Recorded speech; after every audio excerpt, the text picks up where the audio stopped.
Hello and welcome to the next in our series of helping property investors to create their online marketing plan for business.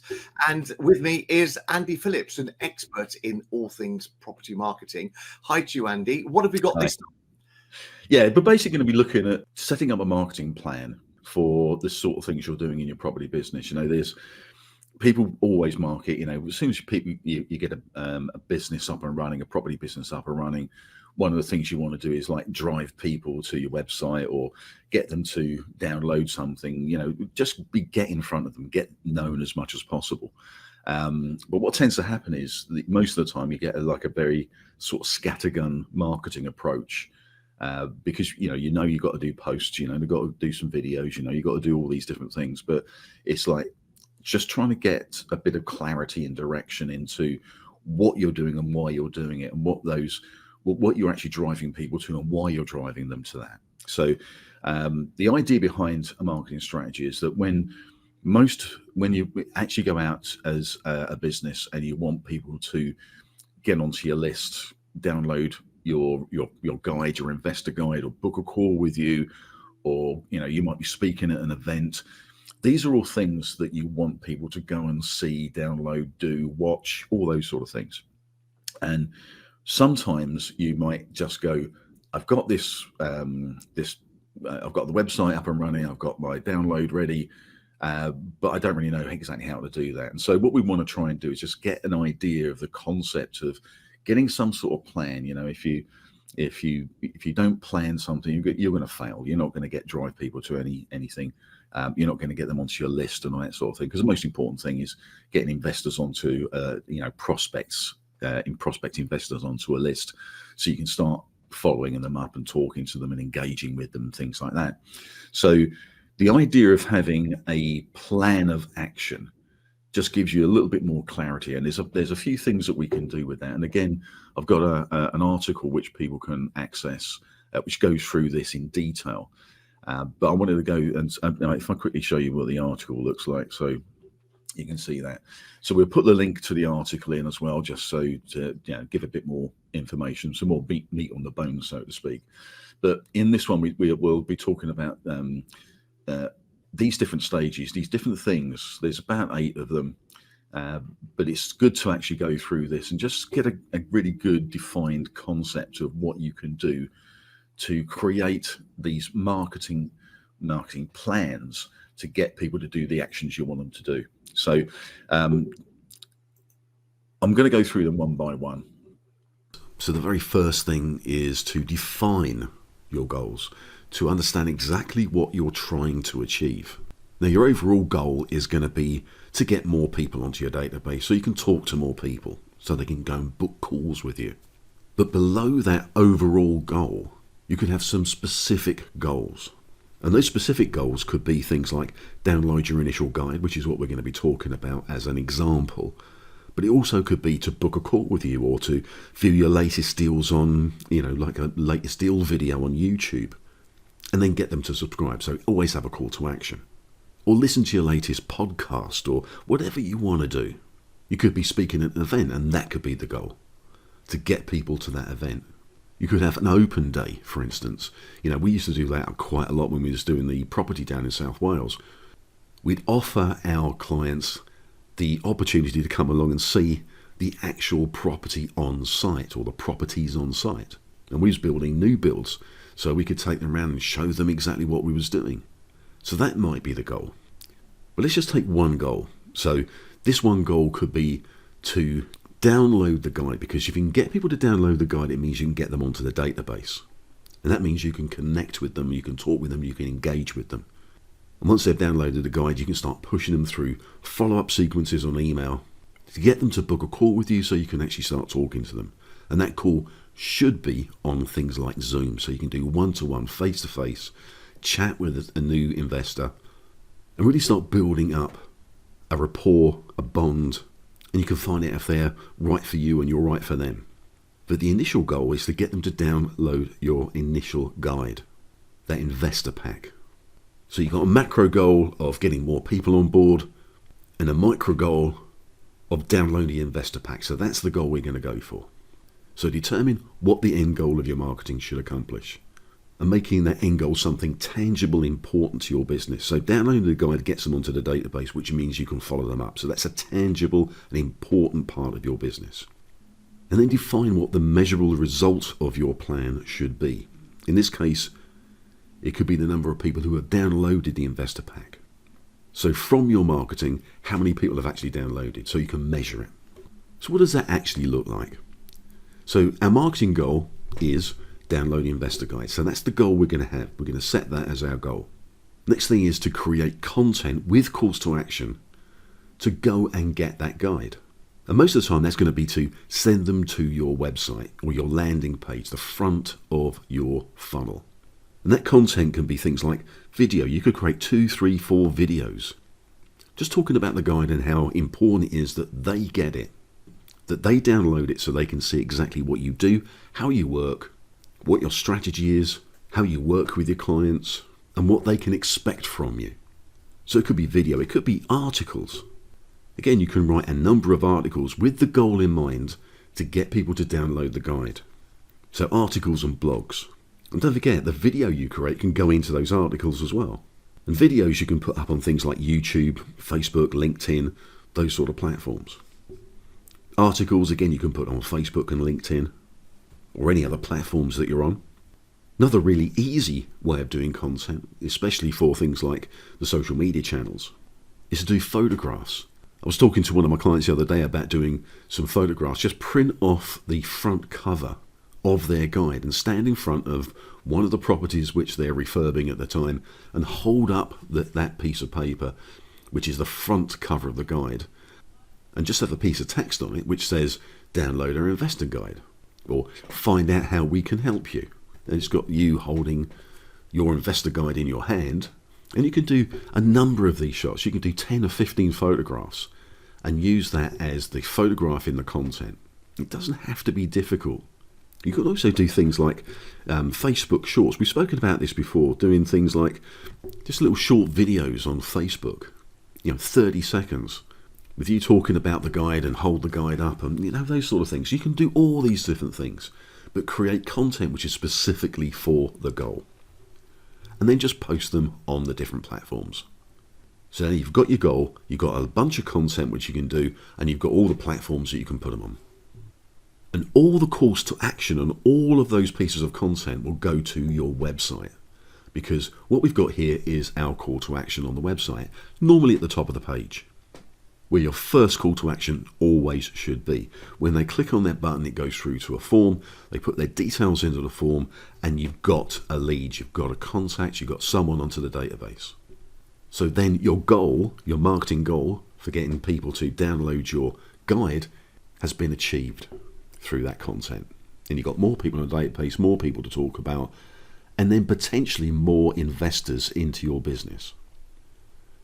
So define goals, determine what the end goal of marketing is, so you make sure the end goal is tangibly important, and then define what measurable result you want from that marketing plan. And as I say, in this case, it could be the number of people who have downloaded your investor pack, your guide. The next thing is really to identify your target audience. Make sure you're going out to the exact audience that you want. Understand your ideal investors and partners. So if you want investors to come on board, for instance, if you're a property sourcer, then you want to target people who want to source property. If you're looking for property partners, JV partners, then you target those people specifically. And think about their demographics, their interests, their pain points. What are they actually looking for? And provide solutions to their problems. And then just focus on tailoring your marketing strategies to address their specific needs. And what most investors want is to know more about you. If they start seeing you on Facebook and the other social platforms, then they'll want to know more about you. And if they can download your guide to find out more about you, and how you work and what you do, how you provide investment opportunities for them, and how they can work for you, then they're far more inclined to go and download the guide. And with the call to action on every single post, every single piece of content that sends them through to your site to download that guide is incredibly valuable. And the next thing is really to select the right channels. Now, we've talked about this before, but don't try and put your content on every channel you can think of. Begin with just selecting some good channels. Choose the online marketing channels that align with your goals and your audience. And just consider where your target audience spends their time online. And we found that the three main ones are things like YouTube, because YouTube's a massively important platform. You know, it's the second largest search engine behind Google. And YouTube videos get SEO'd really, really well.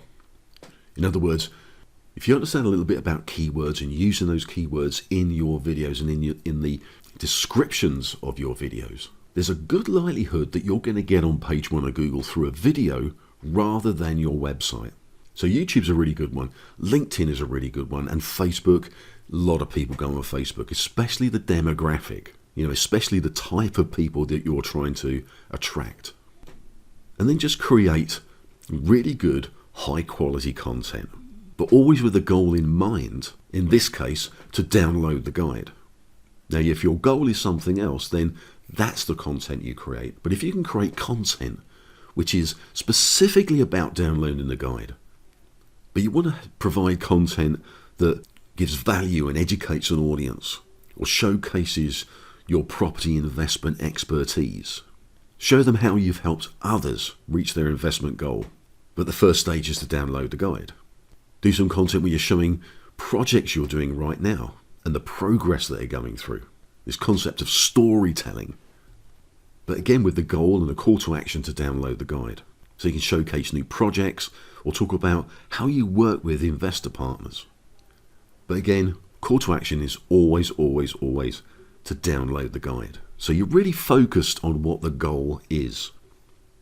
And that's something that I think is going to be really, really helpful to you to keep you consistent. If you can create a content calendar. Now this can be done very, very simply on something like Google Calendars. And on Google Calendars you can create other calendars. So you can have your normal calendar with all the things you're doing during the day. But you can also create a content calendar within that. So you just add another calendar and you put all your content that you want to put up into that calendar. So when you actually created the content, you can say, right, I'm going to post this on this day, I'm going to post this one on this day, and you can create a calendar. And if you plan and schedule your content over the course of months, you can repurpose those different bits of content that can go out month after month after month. So you don't have to keep on creating new stuff all the time. But creating this content calendar ensures you stay on track with a defined publishing schedule. And this is something that can be shared with your VAs. So they know exactly what they're going to be sending out, when they're going to be sending out, and what platforms they're going to be going on to. And as I say, create this content once and you can use it again and again and again. And one of the things we have within the Property Pipeline Pro software is a content calendar or a social planner where you can actually plug in all of your different platforms that you normally post out onto. You can connect your platforms up and then you can go into a social planner and schedule these posts in. And again, you can get your VA to do this, but you can schedule posts for the months ahead. And the more content you create, you just schedule your posts in. And this will all go out automatically. This is a bit like Hootsuite, that sort of thing. If anybody's used Hootsuite, you know the sort of things where you can actually schedule posts for posting later on. You can pick a date and a time when it's going to go out, and you just create the post, put it into the social planner, and then you can not worry about it. You don't have to worry about posting every day. But if you don't use something like this, then using something like a Google Calendar and just making sure you keep on track is a great way of doing it. But if you can schedule it out, it just makes your life a lot easier. And then again, of course, leverage social media. Engage with your audience. So when you are posting stuff out, keep an eye on what's going on, because people will engage with you. If you start putting out a lot of posts on social media, people will engage. They may ask questions and just make comments. And it's really good to engage with the audience on your social platforms. And the more you engage and the more they engage, the wider your reach. So share content, participate in discussions, and build a community. In one of the earlier sessions, Andy, we talked about very much thinking and planning out what it is you're going to be doing. And just to pick up on something else that Andy's just said here, in that thinking process, think about what words are people right now typing into Google and other search engines, YouTube and the like. What are they typing in there because they want to know more knowledge, more information about? And if you know what those keywords are that people are typing into those search engines, then as Andy said, if you include similar words or those exact words, those phrases into your blogs, into your posts, into things you're doing, that's where Google is likely to say, oh, we found this from Andy Phillips's blog. Let's put this up, see whether that answers your question. So it's being smart in thinking about, let's write something about what other people are asking right now. Yeah, and you know, well, the easiest ways of doing this, because I think a lot of people sort of get this concept of SEO is, you know, I have to do a load of research. Do you know one of the quickest ways to do this? If you're not going to, because most people aren't going to, you know, go into a hell of a lot of research to this. They just want to get some sort of idea of what sort of things they need to do. One of the quickest ways of doing this, if you go to Google and you start typing in something that you think your ideal client might do to search for something, like for the stuff that you do, it autofills. It actually comes out and it's got 3 or 4 or 5 phrases or keywords or key phrases. Just make a note of those and start thinking about putting those into your document, because it's telling you, Google's actually telling you, these are typical. If you start putting in sourced property, for instance, because that's what your ideal client might put into Google. I need to find, you know, source property in Birmingham. So I need to try and find somebody sourcing property in Birmingham. If you put source property in, it will come up with a list of things which are the top things that people search for. So you don't have to do a massive amount of research. You can literally just take the little drop down, you know, you start typing something in and it comes up with these are some ideas that you might be looking for. Well, just make a little note of those and start lacing that into your documents, lacing that into your website, lacing that into any articles you're doing and things like that. It really is a simple way of doing it. It's a good way to start. You might want to get into it a bit more eventually. You might even get, you know, someone to actually look at your pages for SEO. But it's not the biggest thing. SEO it's good. And it's a good idea to have that in mind. Again, it's the mindset. It's actually instead of just being a business owner that lets everybody else do something, and try and get that marketing mindset into your own head, and, you know, just start thinking about these sort of things. It can make a huge difference. You suddenly find that you start popping up when you didn't expect to, and that's a really cool thing to do. Then, of course, now we've set all this up, it's about monitoring it to make sure that we know exactly what's happening. Yeah, monitoring is an important part of this, and again, you can do that quite simply by how many people have taken that action. And if it's something which is tangible, like if you send them to a YouTube video, when you're sending them to that, you've got the goal there. It's just a good idea to take a note of how many people have watched that video up till then. At the end of the month, take another look at it and see how many people have watched that video. That give you a good indication. You know, that's just monitoring, just very basic monitoring. You don't have to use tools and stuff like that. The only thing that if you want to really get into something like monitoring how many website visitors you're having, then you probably need something like Google Analytics. You can set that very simply. All you need is there's a piece of code, and once you've set your Google Analytics up, there's a piece of code which you can then put into your website. Just put it into the header of your website, and that is the code that tracks how many site visits have come and what pages they've gone to. And that's pretty cool to do. It's not a massive necessity when you first start, but over time you'll want to start monitoring, you know, site visitors and how many people are going there, because you want to know how effective your marketing is, and that's really about monitoring. It's not hugely important when you first start, but as time goes on, you will want to find out how many people are going to the site, how many people are going to specific pages. So this session has helped you then with your online marketing plan for your property business. Don't forget, there is a downloadable link that will talk through everything that Andy has described in this particular training session. It will be close to this video. So click on that little link and you can download your own copy of that. We're going to be back soon with another session. What are we covering next time, Andy? Next time, we're going to be going into a little exercise, which we call the power content strategy. This is something I've been using with my clients for years. We need to get content that actually really hits the button.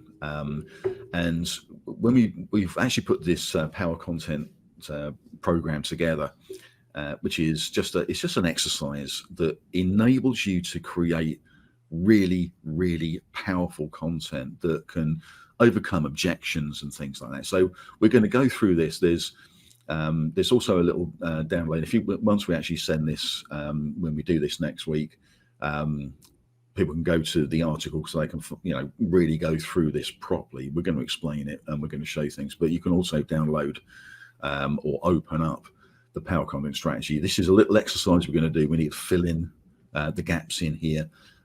We'll obviously explain it a lot better next week, but this is really just about combating people's false beliefs about certain things, like the things that an investor might think, which isn't true, and you can combat that very, very quickly with really, really good, powerful content.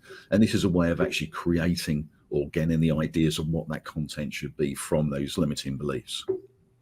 So yeah, it's about being able to find the answers for the questions that your clients are going to be asking you. Yeah, it's a really good exercise, and it really does help to just create content that is so much more powerful and so much more aggressive in nature. And I'm not talking about being aggressive to the client, obviously. I'm talking about actually sort of tackling some really, really difficult things that people will be thinking about. The business, the overall business generically, their own self-limiting beliefs, and also combating the maybe some false beliefs about what they think about your business. So we're going to be going through that, and I think if we do that, it will really help people to create content that is very, very powerful. So that's what we're going to be doing next week. Can't wait. Thank you so much, Andy. Excuse me. Thank you so much, Andy. Thanks everyone for watching this video. I hope you find that really useful. Just a reminder again, there is that link to download the article talking about this particular session. Look out for it just beneath this video. And we look forward to seeing you again on our next session of helping you to market your property business. We'll see you soon. Thank you. See you later, guys.